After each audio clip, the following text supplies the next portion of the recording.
تو آپ کوشش کریں کہ آپ انہی صیغوں کے ساتھ ذکر پڑھیں یا درود پڑھیں جو صیغہ وارد ہے. اور ایسی بھی کون سی جلدی ہے کہ آدمی اتنی جلدی ختم کرنا چاہتا ہے؟ تو لہٰذا آپ وہی صیغہ پڑھیں جو اللہ کے نبی صلی اللہ علیہ وسلم نے سکھلایا ہے. شیخ کوئی بتا رہا تھا کہ یہ حدیث سے ثابت ہے کہ اللہم صلی اللہ محمد وعلی آل محمد، اتنا یہاں تک پڑھا. دیکھیے ہاں، درود کے مختلف صیغے ہیں. کچھ صیغے مختصر ہیں، کچھ صیغے لمبے ہیں. جو درود ابراہیمی ہے جو عام طور سے معروف ہے، لوگ اسی کو پڑھتے ہیں. لیکن اگر کوئی مختصر صیغہ اسے مل رہا ہے، کسی حدیث کے اندر کوئی مختصر صیغہ وارد ہے نماز کے بارے میں، تو بالکل اس صیغے کو پڑھ سکتا ہے. جی. اور جو دوسری دعا ہے اس کے بعد اللہم انی ظلمت نفسی، کیا وہ پڑھنا ضروری ہے یا پھر کوئی اور دعا بھی؟ نہیں، وہ دعا پڑھنا مستحب ہے. اللہم انی ظلمت نفسی، یہ جو دعا ہے جو کہ ابو بکر رضی اللہ تعالیٰ عنہ کی روایت ہے، یہ دعا پڑھنا مستحب ہے. اس کے بعد جو 4 چیزوں سے پناہ مانگنی ہے اللہ کی، اللہم انی اعوذ بک من عذاب القبر الی آخرہ، وہ بھی پڑھنا مستحب ہے. حالانکہ ان 4 چیزوں سے پناہ مانگنے والی دعا کو بعض علماء نے واجب بھی بتلایا ہے، لیکن صحیح بات یہ ہے کہ وہ مستحب ہے. ٹھیک ہے شیخ، جزاک اللہ خیر. السلام علیکم. بارک. وعلیکم السلام ورحمۃ اللہ وبرکاتہ. اس کے بعد اگلے گیسٹ ہے دانش. میں آپ کو ایڈ کراؤں، آپ اپنا سوال کریں دانش کو. جی السلام علیکم شیخ. وعلیکم السلام ورحمۃ اللہ وبرکاتہ. جی شیخ، میرا سوال یہ ہنسنے کے تعلق سے ہے کہ نماز کے اندر ہنسنے سے اور نماز کے باہر ہنسنے سے وضو پہ کیا تعلق ہے؟ وضو ٹوٹ جاتی ہے کہ نہیں؟ جی شیخ. ہنسنے کا تعلق کسی بھی طرح سے، قریب سے یا بعید سے، کسی بھی طریقے سے وضو ٹوٹنے سے نہیں ہے. یہ بات آپ ذہن نشین کر لیں کہ ہنسنے کا تعلق نماز ٹوٹنے سے ہے، نہ کہ وضو ٹوٹنے سے. ہنسنا یہ نواقض وضو میں سے نہیں ہے. جی. جو چیزیں نواقض وضو ہیں وہ معروف ہیں، ان میں سے ہنسنا نہیں ہے کہ ہنسنے سے وضو ٹوٹ جائے گا. البتہ نماز کے اندر اگر کوئی ہنستا ہے تو اس کی نماز ٹوٹ جائے گی، اور یہ اس وقت ٹوٹ جائے گی جب اس کو جان بوجھ کر کے ہنسا ہے. اگر کوئی جان بوجھ کر کے اختیاری طور سے ہنسے نماز میں تو اس کی نماز باطل ہو جائے گی. باطل ہونے کی وجہ یہ ہے کہ ہنسنا یہ ایک ایسی بات ہے، ایک ایسی آواز ہے جس کا نماز سے تعلق نہیں ہو، نماز سے باہر کی چیز ہے. اللہ کے نبی صلی اللہ علیہ وسلم نے ایک حدیث ہے جس میں آپ نے نماز کے بارے میں فرمایا کہ ان هذه الصلاة لا يصلح فيها شيء من كلام الناس. نماز کے اندر لوگوں کی جو عام گفتگو یا عام چیزیں ہیں، نماز کے باہر کی چیزیں، وہ چیزیں مناسب نہیں ہیں. انما ہی تسبیح و تکبیر، اللہ کے نبی صلی اللہ علیہ وسلم کی اس طرح حدیث ہے کہ یہ تسبیح ہے، تکبیر ہے، قرات القرآن ہے، اس میں نماز کے باہر کی کوئی چیز، کوئی بات آپ نہیں کر سکتے. تو اگر کوئی اختیاری طور سے جان بوجھ کر کے نماز کے اندر ہنستا ہے تو اس کی نماز باطل ہو جائے گی، البتہ اس کا وضو ٹوٹنے سے کوئی بھی تعلق نہیں ہے. جی شیخ، اور ایک سوال ہے نماز اور وضو کے تعلق سے. جیسے اگر کوئی کھانے کا لقمہ اگر معدے سے اوپر آ جاتا ہے حلق میں، اور اس کے 2 یہ ہو سکتے ہیں، 2 سچویشن ہو سکتی ہیں. ایک یا تو کھانے کو ہم نے باہر تھوک دیا یا پھر نگل لیا، تو اس میں نماز کے ٹوٹنے کا یہ آپ بتا دیجئے کہ کیا حکم ہے.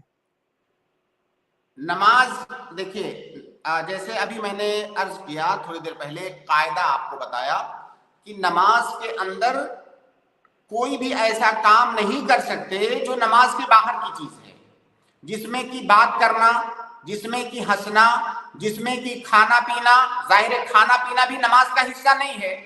اب اگر کوئی آدمی نماز کے اندر کھاتا پیتا ہے، کچھ رکھا ہوا ہے جیب میں، نکال کے کھا رہا ہے، پانی رکھا ہے اٹھا کے پانی پی رہا ہے، تو اس کی نماز باطل ہو جائے گی اگر وہ ایسا جان بوجھ کر کے کرتا ہے تو. لیکن اگر اس کے معدے سے کچھ تھوڑا سا باہر نکلتا ہے اور اس کو نکل جاتا ہے تو اس کو کھانا نہیں کہا جائے گا. کھانے کا مطلب ہوتا ہے باہر سے کوئی چیز منہ میں ڈالنا اور اس کو نگلنا. اس نے باہر سے کچھ بھی نہیں ڈالا ہے، تو صحیح بات یہ ہے کہ اس سے اس کی نماز نہیں ٹوٹے گی. اگر اندر سے اسے کچھ باہر آیا اور اس نے اس کو نگل لیا تو اس کی نماز نہیں ٹوٹے گی. ٹھیک ہے شیخ. جی واضح سے. بارک اللہ فیکم. شیخ ایک بھائی حوالہ مانگ رہے تھے وہ روایت کا جو آپ نے بیان کی تقبیل الید اور رجل کے تعلق سے. تو میں نے ایک روایت نکالی ہے شیخ, حضرت صفوان بن عسال رضی اللہ تعالیٰ عنہ سے روایت ہے, سنن ترمذی حدیث نمبر 2733. ایک سیکنڈ. جی اور جب تک میں اگلے گیسٹ کو ایڈ کرتا ہوں, ابو طلحہ میں آپ کو ایڈ کر رہا ہوں, آپ اپنا سوال کریں. السلام علیکم ورحمۃ اللہ وبرکاتہ. السلام ورحمۃ اللہ وبرکاتہ. جی ابو طلحہ بھائی.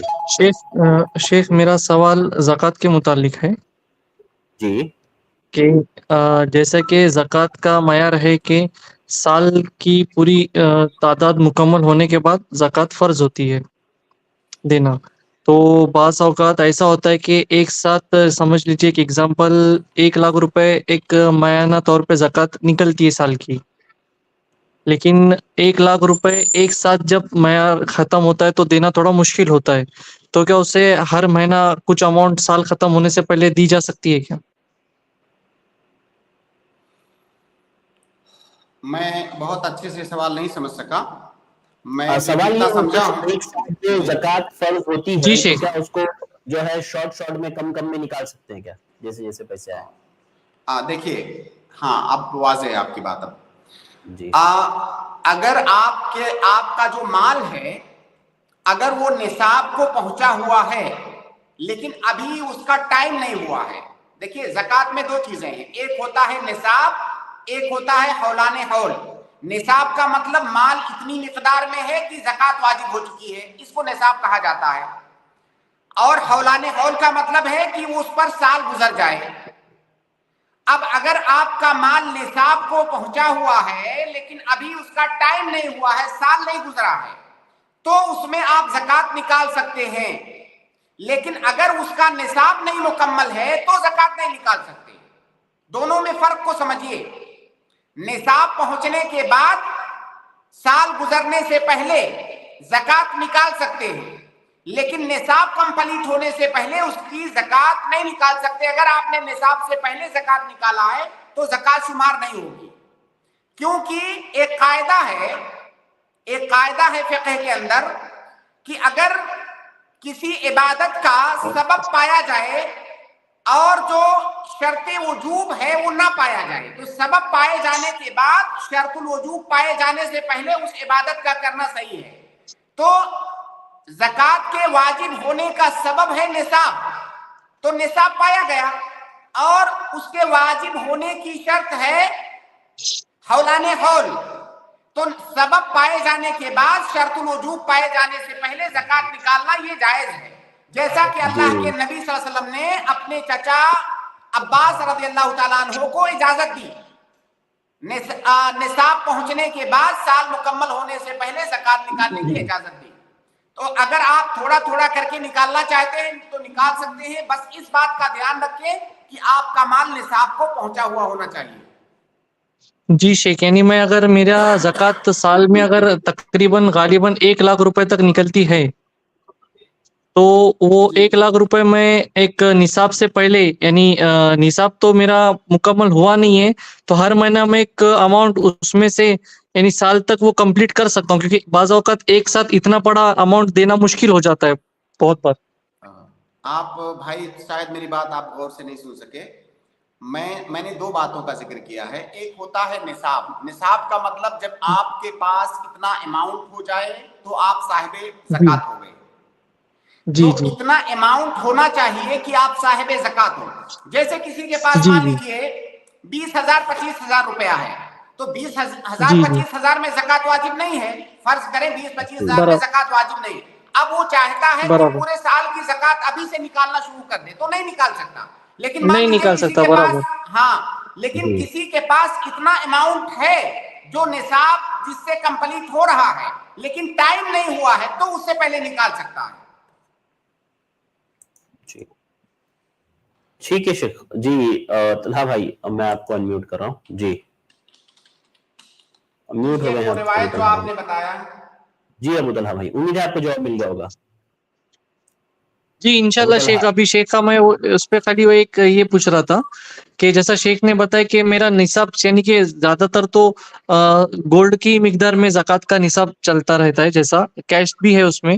تو گولڈ کی مقدار میرے پاس ابھی 10 تولہ گولڈ ایک ایگزامپل ہے, تو وہ گولڈ تو میرے پاس ہے ہی ہے, یعنی میں اس کی مقدار کے حساب سے ہر مہینہ بھی زکوٰۃ کے اماؤنٹ میں نکال سکتا ہوں. جی شیخ کیا کہا بھائی نے؟ بھائی نے کہا کہ جیسے ان کے پاس 10 تولہ سونا ہے, 10 تولہ گولڈ ہے, اب 10 تولہ تو ہے ہی ہے, ساتھ ہی ساتھ کیش بھی ہے کچھ, تو بھائی کہہ رہے ہیں کہ اب یہ نصاب کو تو پہنچ گیا ہے, تو میں اپنا وقت پورا ہونے سے پہلے نکالنا شروع کر دیتا ہوں پیسہ زکوٰۃ کا. بالکل نکال سکتے ہیں, بالکل نکال سکتے ہیں جی, نکال سکتے ہیں. جی شیخ جزاک اللہ خیر, بہت بہت شکریہ. السلام علیکم. السلام. جی شیخ جی وہ روایت آپ بول رہے تھے وہ میں نے نکالا تھا شیخ, سنن ترمذی, سنن نسائی. آپ تھوڑا سا الفاظ بتائیں روایت کے پلیز. ہاں میں پڑھ دیتا ہوں شیخ. حضرت صفوان ابن عسال رضی اللہ تعالیٰ عنہ کی روایت ہے, کہتے ہیں قال یہودی لصاحبہ اذهب بنا الى هذا النبی فقال صاحبه لا تقل نبی انه لو سمعك كان له 4 اعین فاتیا رسول اللہ صلی اللہ علیہ وسلم فسألاه. اس میں نیچے یہ الفاظ ہیں شیخ جی جو فقبلوا يده ورجله ورجلیہ, فقبلوا یدیہ ورجلیہ. ہاں دیکھیں یہ لفظ ہے شیخ, وہ یدہ ورجلہ ہے. اچھا فقبلوا یدہ ورجلہ فقال نشہد انک نبی. یہ روایت تو ضعیف ہے, یہ روایت جو آپ ابھی بتا رہے ہیں یہ روایت ضعیف ہے. حافظ ابن حجر اور اس کے علاوہ کئی ایک محدثین کا ذکر انہوں نے کیا ہے شیخ, کہ انہوں نے اس کو صحیح قرار دیا ہے. اور ہاں جو واقعہ, جس واقعے کا میں نے ذکر کیا ہے شیخ, جو واقعہ میں نے ذکر کیا ہے وہ یہ روایت نہیں ہے, وہ کوئی دوسرا واقعہ ہے. حدیث ڈھونڈ کے مجھے نکالنا پڑے گا, تو بہرحال میں بعد میں ڈھونڈ کے دے سکتا ہوں. وہ عبد قیس کا واقعہ ہے. ہاں ہاں ہاں شیخ, میں ابھی نکال دیتا ہوں شیخ, ایک منٹ میں, جب تک ہم لوگ اگلا سوال لے لیتے ہیں میں نکال کے آپ کو بتاتا ہوں ابھی. میں اگلا سوال لے رہا ہوں. راہب آپ اپنا سوال کریں. جی السلام علیکم ورحمۃ اللہ وبرکاتہ. ایک امید ہے کہ خیریت عافیت ہویں گے. جی جی الحمدللہ. شیخ میرا سوال یہ ہے کہ نماز میں ایک سجدہ بھول جائیں تو اس کو رکعت کو دہرانا پڑے گا یا ایک سجدہ ہی کرنا پڑے گا؟ اگر جہاں پہ آپ سجدہ بھولے ہیں اگر فوراً آپ کو یاد آ جائے, ابھی آپ اسی جگہ پر ہیں, فوراً آپ کو یاد آئے تو آپ وہ سجدہ کر لیں گے, تو آپ کی وہ رکعت کمپلیٹ ہو جائے گی. لیکن مان لیجئے آپ سجدہ بھول گئے, آپ کھڑے ہو گئے, دوسری رکعت پڑھنے لگے, تو اب تو جب دوسری رکعت آپ پڑھنے لگے تو وہ جس رکعت میں آپ سجدہ بھولے تھے وہ رکعت کل عدم مانی جائے گی, اس رکعت کو آپ کو الگ سے پڑھنا ہوگا. جی تو شیخ جب الگ پڑھیں گے تو اس میں سجدہ کیسے کریں گے, سلام کے بعد کے سلام میں؟ نہیں, بعد میں کریں گے, کیونکہ یہاں پہ اضافہ ہو گیا ہے. ایک رکعت جو آپ نے بعد میں اضافہ کیا اور جس رکعت کو آپ نے کینسل کیا ہے وہ رکعت, وہ چیزیں اس رکعت کے اعمال اضافہ ہیں, تو آپ سلام پھیرنے کے بعد سجدے سو کریں گے. واضح ہوا, جزاک اللہ. ٹھیک, دوسرا میرا سوال یہ ہے کہ جو ہمارے بھائی نماز نہیں پڑھتے ان کو ہم کہتے ہیں کہ چلو نماز پڑھنے, تو بولتے ہیں اللہ ہدایت کریں گے تب نماز پڑھیں گے. ایک طرف تو ہدایت اللہ کی طرف تو ہو گئی ہے, اب ان کو کیسے سمجھایا جائے کہ دعا بھی ہمارے لیے دعا بھی کرنا اور نماز بعد, اس کی وضاحت کرے. یہ بہت غلط بات ہے. دیکھیے ایسے لوگ, مطلب یہ شیطانی دماغ ہے. کوئی آدمی کہے کہ میں یہ غلط کام اس وقت چھوڑوں گا جب اللہ ہدایت دے گا, تو بھائی اللہ تو ہدایت دینے والا ہے, لیکن اللہ نے آپ کو بھی حکم دیا ہے کہ آپ کوشش کریں, آپ کا کوشش کرنا یہ آپ کا کام ہے تو اللہ رب العالمین کی جانب سے ہدایت ملے گی. تو یہ اس کو کہا جاتا ہے الاحتجاج بالقدر، تقدیر سے حجت پکڑنا. تو تقدیر سے حجت پکڑنے والا اگر یہ سوچتا ہے کہ میں ہاتھ پاؤں باندھ کر کے بیٹھا رہوں گا میرے پاس ہدایت آ جائے گی یا کوئی چیز آ جائے گی، تو ایسے آنے والی نہیں ہے. تقدیر پر ایمان کا مطلب یہ ہے کہ اس پر ایمان بھی لایا جائے، اس بات پر ایمان لایا جائے کہ ہدایت اللہ رب العالمین کے ہاتھ میں ہے اور اس کے لیے اسباب اختیار کیے جائیں. اگر وہ اسباب اختیار کیے بغیر ہاتھ پاؤں باندھ کے بیٹھا ہے تو گویا کہ وہ عقل سلیم سے بھی وہ آدمی محروم ہے. بھائی دنیاوی مسائل میں بھی اگر وہ منہ بند کر کے بیٹھا رہے تو اس کا پیٹ بھر نہیں جائے گا، اس کو کھانا پڑے گا. تو آپ اس سے بولیے، آپ اس سے پوچھئے کہ ٹھیک ہے تم آج دن بھر کھانا مت کھانا، منہ بند کر کے تم بیٹھے رہو، دیکھتے ہیں تمہارا پیٹ بھرتا ہے کہ نہیں، کیونکہ اللہ تعالیٰ چاہے گا تو پیٹ بھر دے گا تمہارا. تو پھر وہ کیا جواب دیتا ہے؟ اگر وہ یہ کہتا ہے کہ نہیں مجھے کھانا پڑے گا تبھی میرا پیٹ بھرے گا، تبھی اللہ تعالیٰ میرا پیٹ بھرے گا، تو آپ اس سے کہیے اسی طرح تمہیں مسجد چلنا پڑے گا تبھی اللہ تعالیٰ تمہیں ہدایت دے گا. ٹھیک ہے واضح راہب ہوا. بھائی، جزاک اللہ خیر، شیخ بارک اللہ فیکم. جی پوچھ جی کیا بولے راہب بھائی؟ جی شیخ السلام علیکم ورحمۃ اللہ وبرکاتہ. جی جی شیخ میرا ایک سوال، ریحانہ نام کی شیخ میننگ کیا ہوتی ہے، یہ صحیح ہے؟ شیخ ریحانہ نام کا میننگ کیا ہوتا ہے، کیا یہ صحیح ہے نام؟ ریحانہ ایک پھول کا نام ہے، غالباً ایک پودے کا. ریحان عربی میں ریحان بولتے ہیں، اس کو کیا بولتے ہیں اپنے یہاں شیخ؟ یہ جو ایک تلسی کا ایک پودا ہوتا ہے، آپ نے شاید، مجھے نہیں معلوم کیا بولتے ہیں آپ کے یہاں، تلسی کا ایک پودا خوشبودار پودا ہوتا ہے، اس کو ریحان بولتے ہیں، اسی سے ریحانہ ہے. اور اس کے ہو سکتا ہے اور بھی معانی ہوں، لیکن ریحان ایک خوشبودار پودے کا بھی نام ہے. جی ٹھیک ہے شیخ، جزاک اللہ خیر. امید ہے جواب مل گیا ہوگا راہب صاحب، محمد شکریہ. جی شیخ وہ روایت مل گئی ہے جس کا ذکر آپ کر رہے تھے، سنن ابی داؤد کی ہے. کہتے ہیں عن جدها زارع وكان في وفد عبد القيس قال لما قدمنا المدينة فجعلنا نتبادر من رواحلنا فنتقبل. جی کوئی کچھ الفاظ بتائیں اس کے. ہاں میں بول دیتا ہوں. فنقبل يد النبي صلی اللہ علیہ وسلم ورجله. یہ الفاظ ہے.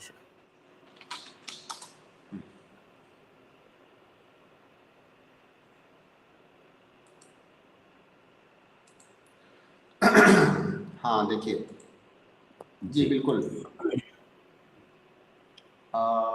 ہاں وفد عبد القیس کا ذکر ہے. دیکھیے بالکل، وَكَانَ فِي وَفْدِ عبد القیس قال لما قدمنا المدینة فجعلنا نتبادر من رواحلنا فنقبل يد النبی صلی اللہ علیہ وسلم ورجله قال وانتظر المنذر. اور پھر آگے کا پورا واقعہ ہے. تو بہرحال اس روایت سے استدلال کیا ہے کچھ علماء نے کہ اگر کوئی نیک اور صالح آدمی ہے، اس کا احترام سے کسی نے اس کا پاؤں اور ہاتھ چوما تو یہ جائز ہے، لیکن اس شرط کے ساتھ، دو شرطوں کے ساتھ. ایک تو یہ کہ اس کو عادت نہ بنایا جائے، کلچر نہ بنا لیا جائے، کیونکہ نبی صلی اللہ علیہ وسلم کے صحابہ نے یہ عادت کبھی نہیں بنایا ہوا تھا نبی صلی اللہ علیہ وسلم کے ساتھ. دوسری شرط یہ ہے کہ جس کا آپ چوم رہے ہیں اس کی جانب سے رغبت اور خواہش نہیں ہونی چاہیے. نبی صلی اللہ علیہ وسلم نے نہیں بڑھایا تھا کہ آؤ میرا ہاتھ چومو. اگر اس کی جانب سے خواہش آتی ہے تو اس کا مطلب اس آدمی کے اندر کبر پایا جا رہا ہے، یہ چیز کبر کو جنم دینے والی ہے. تو یہ کبھی کبھار اس طرح سے کرنا یہ جائز قرار دیا ہے علماء نے اس واقعے کی بنیاد پر. ٹھیک ہے شیخ، جزاک اللہ خیر. آئی ایم مسلم بھائی، آپ حوالہ نوٹ کر سکتے ہیں، سنن ابی داؤد، میں نے اسکرین بھی شیئر کر دیا، حدیث نمبر 5225 انشاءاللہ آپ کو یہ روایت مل جائے گی. جزاک اللہ خیر شیخ، بارک اللہ فیکم. تو ہم لوگ اگلے گیسٹ کو ایڈ کر لیتے ہیں. اگلے گیسٹ ہے ارشد شیخ. میں آپ کو ایڈ کراؤں، آپ اپنا سوال کریں، اس کے بعد میں ابو ذر کو ایڈ کروں گا. وعلیکم السلام ورحمۃ اللہ وبرکاتہ. شیخ سنن ابو داؤد کی حدیث ہے جی 3931،